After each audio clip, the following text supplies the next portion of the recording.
Opa, seja muito bem-vindo, seja muito bem-vinda de volta, e nesse episódio a gente vai falar sobre tipos não primitivos.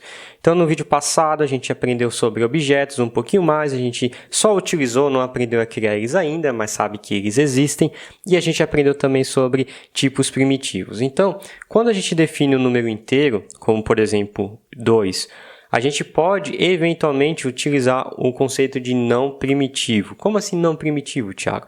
Todos os tipos primitivos são frequentemente utilizados e ele consome menos espaços de memória. Apesar no dia de hoje a gente ter bastante espaços em megabytes e gigabytes disponíveis aí, em determinados casos críticos a gente pode utilizar e deveria utilizar primitivos como inteiro porque eles ocupam menos espaços de memória do que objetos como um todo, tá?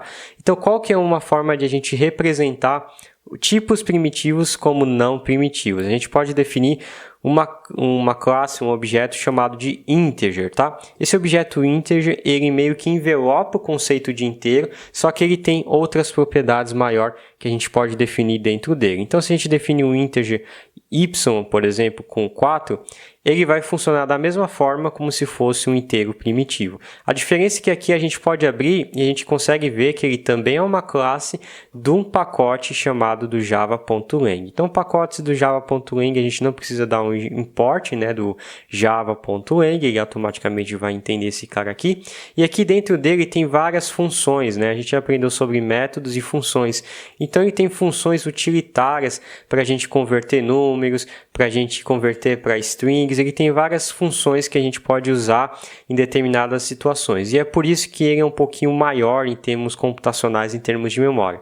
Então, se você só quer definir e alocar um espaço com um número inteiro, dê preferência sempre a tipos primitivos. Agora, se você quiser fazer alguma operação com esse tipo primitivo, aí sim você pode utilizar um object para fazer isso. Então, como que a gente vai fazer aqui agora? A gente pode continuar imprimindo utilizando o system.out.println, tá? A gente vai imprimir o x e a gente vai imprimir o y. Se a gente imprimir os dois números, você vai perceber que o resultado dessa expressão e dessas operações são sempre o mesmo, tá? O próprio código, a própria linguagem de Java vai descompactar e vai desenvelopar o número inteiro, né, o número que está dentro desse integer, quando a gente tenta imprimir ele. Mas a gente poderia fazer outras operações com o próprio y. A gente poderia converter o tipo deles, a gente poderia transformar ele numa string do tipo um número 4 no formato de string, não no formato como número. Então tem várias outras coisas que a gente pode brincar utilizando primitivos, não primitivos. Agora, com primitivos, a gente não tem esses métodos, a gente não tem essas functions, tá? Essas funções para manipular ele. Então, essa é a única diferença que a gente tem. Objetos, quando a gente cria, são todos considerados não primitivos, e os outros objetos convencionais que a gente tem, tipos, né? Que a gente acaba definindo aqui como boolean, char, eu vou falar sobre char depois. Long, que é um inteiro um pouquinho maior, cabe mais memória aqui dentro, mais espaços. Float é um pouquinho menor que o double, então pontos flutuantes também, casas decimais, só que ocupa menos espaço, tá? Então, esses aqui são os tipos primitivos.